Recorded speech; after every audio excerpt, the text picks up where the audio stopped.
So I want to start off by saying that I almost didn't make this video. And I don't know if I actually will post it or not.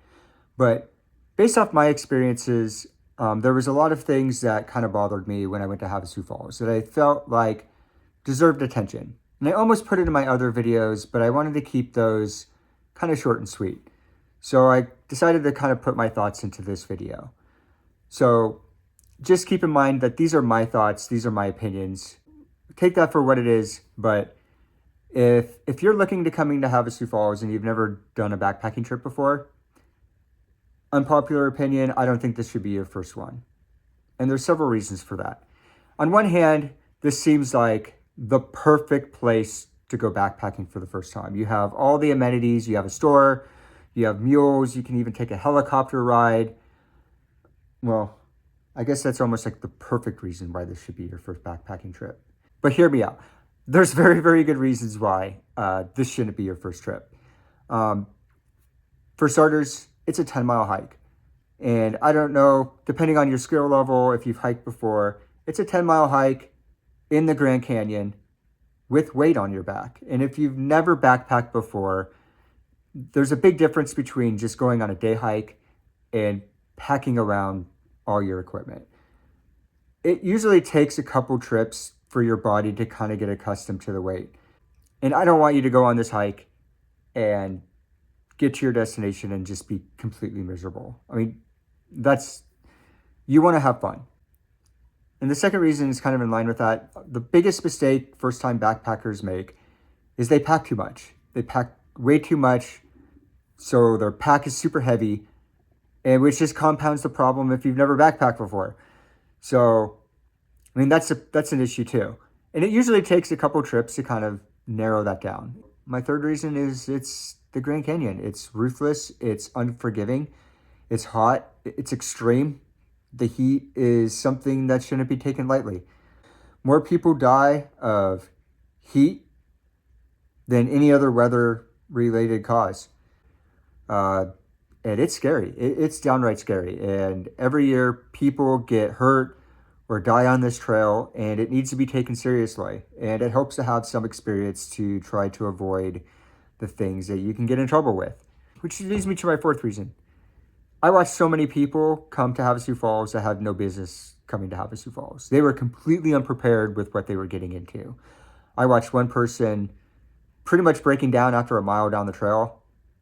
I watched another person that used the mules for their luggage, wheeling their suitcase luggage down the rocky cliffs of Havasu Falls, the little mules.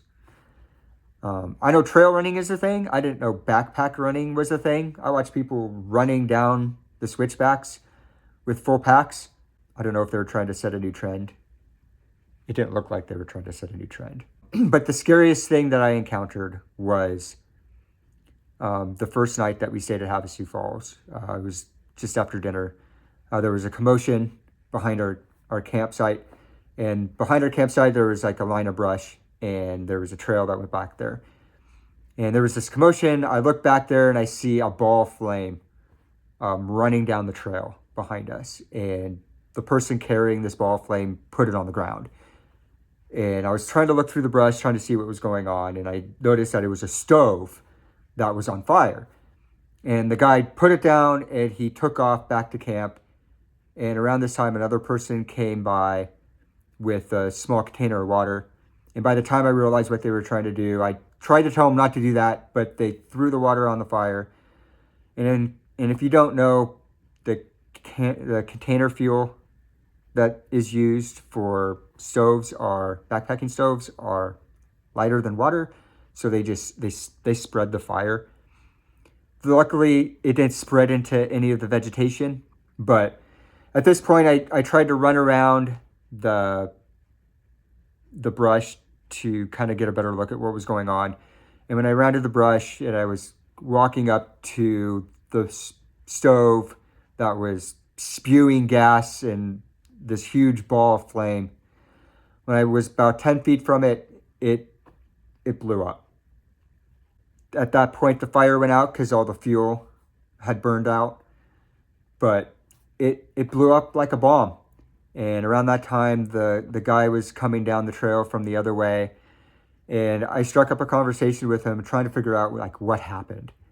Basically, what had happened was he had put on a damaged propane tank, threaded the propane tank onto his stove, and it was spewing gas, and he lit it. And the part that really made me mad about this whole thing was after it was all said and done, I came up to him and I offered him that we could boil him some water if he was needing some hot water for food and things of that nature. And he kind of just looked at me and he's like, oh, I think we'll be fine. I have another propane tank. I was just going to, use that. Keep in mind, his stove was melted and destroyed. And I had to be blunt with him and say, no, do not do that. Like, do not do that.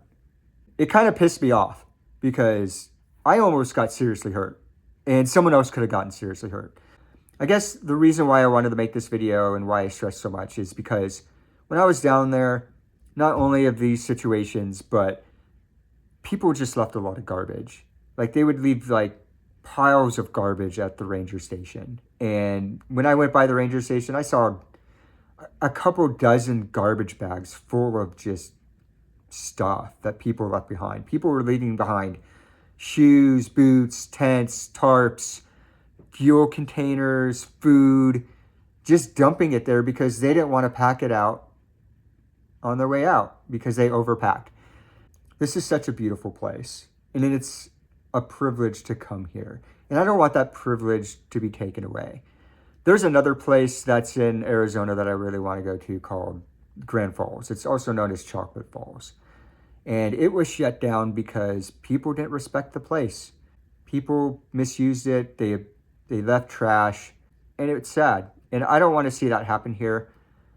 This is honestly one of the most beautiful places I've ever been. So if you're watching this video and you're planning on going Havasu Falls, I appreciate it. It means that you're doing your due diligence.